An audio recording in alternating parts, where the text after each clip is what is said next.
ಹಾದಿಯಲ್ಲಿ ಹಕ್ಕಿದ ನೆನಪಿನ ಪುಟ್ಟ ಜೋಳಿಗೆ ಬೆನ್ನಲ್ಲಿದೆ.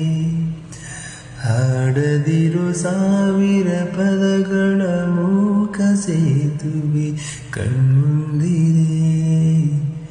ಈ ಹೆಜ್ಜೆಯ ಗುರುತೆಲ್ಲವ ಅಳಿಸುತ್ತಿರೋ ಮಳೆಗಾಲವೇ, ನಾನಿನ್ನಯ ಮಡಿಲಲ್ಲಿರೋ ಬರಿಗಾಲಿನ ಮಗುವಾಗುವೆ.